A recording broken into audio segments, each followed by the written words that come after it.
आप देख रहे हैं पब्लिक टाइम्स पर इस वीडियो में आप जानेंगे बिहार की खास खबर को। नमस्कार, मैं संध्या। तो आइए देरी न करते हुए जानते हैं बिहार की खास खबर को। बिहार में कक्षा 6 से 12 तक के स्कूली बच्चों की पढ़ाई के लिए 24 घंटे एक्सपर्ट टीचर की सुविधा रहेगी। फिलो ऐप के जरिए यह सुविधा दी जाएगी। इस संदर्भ में माध्यमिक शिक्षा विभाग और फिलो एडटेक प्राइवेट लिमिटेड के बीच एक करार किया गया है। फिलो ऐप यह सुविधा एकदम मुफ्त दे रहा है। स्कूली बच्चों को ऐप स्मार्टफोन में डाउनलोड करना होगा। माध्यमिक शिक्षा निदेशक मनोज कुमार ने सभी जिला शिक्षा पदाधिकारियों व जिला कार्यक्रम पदाधिकारियों को अवगत करा दिया गया है। माध्यमिक शिक्षा निदेशक मनोज कुमार के मुताबिक फिलो ऐप के जरिए स्कूली बच्चों को बोर्ड परीक्षा, नीट, जी, NTSC आदि के परीक्षाओं की तैयारी भी कराई जाएगी। एयर इंडिया अधिग्रहण के बाद विस्तारा समेत टाटा की 6 फ्लाइटें पटना से उड़ेगी। अभी केवल टाटा की विस्तारा की पटना दिल्ली के बीच एक फ्लाइट चलती है, जबकि एयर इंडिया की 5 फ्लाइटें हैं। इनमें 2 दिल्ली के लिए जबकि एक मुंबई, बेंगलुरु और कोलकाता के लिए हैं। टाटा के नियंत्रण में एयर इंडिया के जाने से यहां के कर्मियों में खुशी है और वे करियर संबंधित अनिश्चितता की चिंता से अब बाहर निकल चुके हैं, जो कि एयर इंडिया की बिक्री की घोषणा के बाद से ही पिछले 3-4 वर्षों से उन्हें परेशान कर रही थी। मुख्यमंत्री नीतीश कुमार की अध्यक्षता में शुक्रवार को आयोजित कैबिनेट की बैठक में कई महत्वपूर्ण निर्णय लिए गए।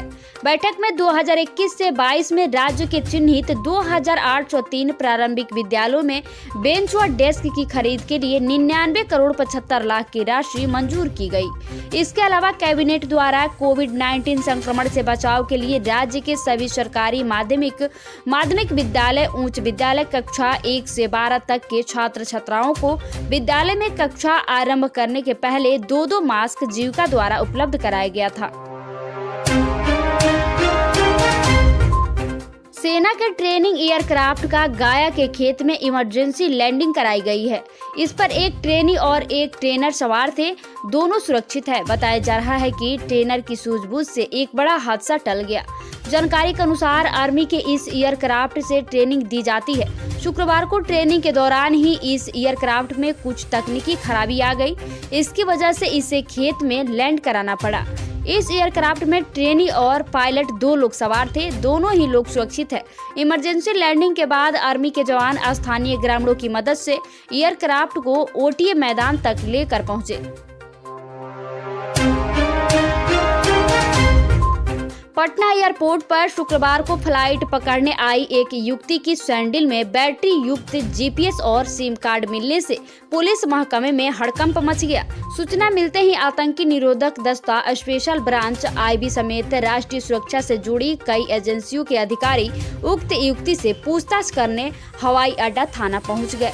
पुलिस अधिकारियों को आशंका है कि युवती के संबंध आतंकियों से हो सकते हैं। युवती के मोबाइल से मिले नंबरों की लोकेशन लेकर सचिवालय ASP काम्या मिश्रा के नेतृत्व में एक टीम विभिन्न इलाकों में छापेमारी कर रही है। SSP डॉक्टर मानवजीत सिंह ढिल्लों ने मामले की पुष्टि की। उन्होंने बताया कि उससे पूछताछ करने के लिए कई एजेंसियों के अधिकारी आए हैं। मामले की छानबीन की जा रही है। बिहार कृषि विश्वविद्यालय के विज्ञानियों के 7 वर्ष के लंबे अनुसंधान के बाद धान की नई किस्म सबौरा हीरा को विकसित करने में सफलता पाई है। नई किस्म जहां बिहार की धरती पर लहलहा कर किसानों को समृद्ध बनाएगी, वहीं दूसरे राज्य में भी अपनी धमाल कायम करेगी। राज्य सरकार इसे रिलीज कर चुकी है। जल्द केंद्र सरकार बिहार सहित 5 राज्यों के लिए रिलीज करने वाली है। आपदा के वक्त नागरिकों को आर्थिक मदद देने के लिए सरकार के स्तर से प्रधानमंत्री और मुख्यमंत्री राहत कोष जैसे फंड की व्यवस्था की गई है। हाल में केंद्र सरकार ने PM केयर्स फंड नाम से एक और अलग कोष का भी प्रावधान किया है। इन कोषों पर पूरी तरह सरकार का नियंत्रण नहीं होता, बल्कि ट्रस्ट के माध्यम से इनका संचालन किया जाता है। इससे सरकार की वित्तीय लेन देन पर असर नहीं पड़ता है। इन फंड्स के लिए धन प्रायः चंदे के जरिए जुटाया जाता है। इसमें हर आम नागरिक भी अपनी हैसियत के मुताबिक योगदान कर सकता है। कैमूर पहाड़ी के जंगलों में हर्रा, बहेरा, आंवला, नगरमोथा, गुड़मार, मकोय, पिहाय समेत आयुर्वेदिक दवाओं में उपयोग में आने वाली जड़ी बूटी काफी मात्रा में उपलब्ध है। पहाड़ी पर लगभग 90 फीट ऊंचाई पर स्थित बरकट गांव में वनवासी इन जड़ी बूटियों की बिक्री भी करते हैं। उन्हें यह भी पता नहीं है कि इन जड़ी बूटियों का बाजार मूल्य क्या है। कोई चावल, आटा व तेल मसाला के बदले ही इन जड़ी बूटियों को दे देते हैं। इन जड़ी बूटियों को बेचने के लिए उन्हें अधिकार के साथ बाजार का भी इंतजार है। पटना के कोतवाली थाने के ठीक सामने मौर्य कॉम्प्लेक्स में स्थित सेंट्रल बैंक ऑफ इंडिया के एटीएम को गुरुवार की देर रात अपराधियों ने तोड़ने का प्रयास किया। गैस कटर से एटीएम का ऊपरी हिस्सा अपराधी काट चुके थे, साथ ही कैश बॉक्स के दरवाजे को भी अलग कर दिया गया था। हालांकि अपराधी कैश बॉक्स को पूरी तरह से तोड़ने में असफल रहे। 22,46,500 रुपए चोरी होने से बच गए। इसी क्रम में कोतवाली थाने की पुलिस को रात के 1:31 पर निशा इंडस्ट्रियल सर्विस प्राइवेट लिमिटेड, जो बैंक के लिए ई सर्विलांस का काम करती है, की ओर से एटीएम में तोड़फोड़ होने की खबर मिली।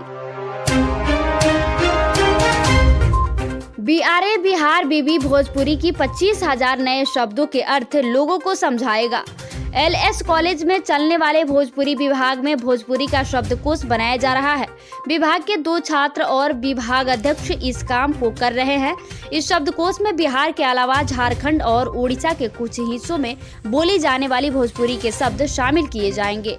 विभाग अध्यक्ष प्रोफेसर जयकांत सिंह के मुताबिक अब तक 25% काम पूरा हो गया है, बाकी काम लगातार किया जा रहा है। विभाग अध्यक्ष ने कहा कि कई देश के कई हिस्सों में भोजपुरी बोलने वाले लोग हैं। पहले के शब्दकोश में अब तक जो शब्द नहीं आ पाए हैं उन्हें भी लाया जाएगा, ताकि भोजपुरी की व्यापकता से सभी परिचित हो सके। अब तक जितने भोजपुरी के शब्दकोश आए हैं उनमें लगभग 25,000 शब्द है। हम लोग 50,000 शब्द वाले भोजपुरी शब्दकोश को तैयार करने में जुटे हैं। जो शब्द हमारे आम बोलचाल में घुसे हैं उन्हें खोजकर यह शब्दकोश बनाया जा रहा है। स्कूल में अब हाइजीन व सैनिटेशन की पढ़ाई होगी। पीने के पानी की सफाई को अब स्कूली बच्चे अपने शिक्षक से जान पाएंगे। कोविड-19 संक्रमण को देखते हुए NCERT के कक्षा 3 से 12वीं तक की कक्षा के लिए नया चैप्टर जोड़ा है। नए सत्र से इसकी पढ़ाई शुरू की जाएगी। किस कक्षा में कौन सा चैप्टर होगा, इसकी भी जानकारी NCERT द्वारा दी गई है। NCERT द्वारा 6ठी से 12वीं तक की कक्षा में अलग अलग चैप्टर हाइजीन और सैनिटेशन को लेकर दिया गया है। इसके अलावा हेल्थ और फिजिकल एजुकेशन में कक्षा 1 से 10वीं तक में चैप्टर जोड़ा गया है। इसमें शरीर की स्वच्छता और साफ सफाई के अलावा शौचालय इस्तेमाल, अपने त्वचा की सफाई, कान, आँख, मुंह, दांत के अलावा वातावरण की सफाई आदि शामिल है। कोरोना से मृत्यु होने पर मृतक के आश्रितों को मुख्यमंत्री राहत कोष से 4-4 लाख की राशि की मदद दी जा रही है। इसके तहत अब तक 3,704 मृतकों के आश्रितों को 4-4 लाख की दर से कुल 148 करोड़ 16 लाख कोष से जारी किए जा चुके हैं। मुख्यमंत्री नीतीश कुमार की अध्यक्षता में शुक्रवार को वीडियो कॉन्फ्रेंसिंग से हुई CM राहत कोष न्याय परिषद की 21वीं बैठक में यह जानकारी दी गई। मुख्यमंत्री ने पदाधिकारियों को कई निर्देश दिए। इस दौरान मुख्यमंत्री के प्रधान सचिव चंचल कुमार ने 20वीं बैठक की कार्यवाही रिपोर्ट पेश की। उन्होंने बताया कि हर बिंदु पर कार्यवाही पूर्ण की गई है। मुख्यमंत्री राहत कोष में प्राप्त राशि, वितरित राशि एवं शेष जमा राशि का प्रतिवेदन प्रस्तुत किया गया।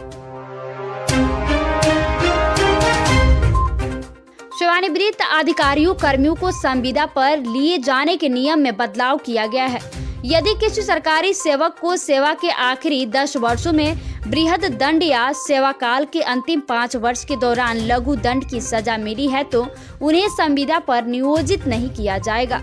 सामान्य प्रशासन विभाग ने इस बाबत सभी विभागों के साथ पुलिस महानिदेशक, प्रमंडलीय आयुक्त और जिलाधिकारी को पत्र लिखा है। इन दोनों के अलावा यदि किसी सरकारी सेवक को बिहार पेंशन नियमावली के प्रावधान के अधीन पेंशन कटौती का कोई दंड मिला है तो उनके नामों को भी संविदा नियोजन के लिए समिति के समक्ष नहीं रखा जाएगा। सेवानिवृत्त सरकारी सेवकों के संविदा नियोजन के लिए मुख्य सचिव की अध्यक्षता में बनी राज्य स्तरीय चयन समिति द्वारा तय किए गए नियम की अनुशंसा की गई थी। सर्द पछुआ हवा की वजह से पटना समेत पूरा बिहार ठंड की चपेट में है। शनिवार को पटना समेत 26 जिलों में शीतलहर के असर है। वहीं अन्य 12 जिलों में कोल्ड डे की स्थिति बनी रहेगी। शनिवार को आकाश साफ होने की उम्मीद है। रविवार को ठंड से मामूली राहत मिल सकती है, पर अगले 3 दिनों के बाद न्यूनतम पारा 2 से 4 डिग्री गिर जाएगा, जिससे कनकनी और बढ़ेगी। गुरुवार की रात बादल छाने और पछुआ हवा वायुमंडल के निचली सतह पर नहीं आने की वजह से न्यूनतम पारा नहीं गिरा। हालांकि पछुआ हवा के कारण पटना समेत सूबे का अधिकतम पारा गिरा। शुक्रवार को रोहतास, गया, दरभंगा में कोल्ड डे के हालात रहे। जिन 12 जिलों में कोल्ड डे के हालात बने रहेंगे उनमें सुपौल, अररिया, किशनगंज, मधेपुरा, पूर्णिया, कटिहार, सहरसा, भागलपुर, बंका, जमुई, खगड़िया, मुंगेर जिले शामिल हैं। शुक्रवार को जीरादेई और गया सबसे सर्द रहे। दोनों शहरों का न्यूनतम पारा 60 डिग्री दर्ज किया गया। वहीं पटना का न्यूनतम पारा 1.4 डिग्री बढ़कर 10.4 डिग्री पर पहुंच गया। शुक्रवार की सुबह में कुहासा छाया हुआ था।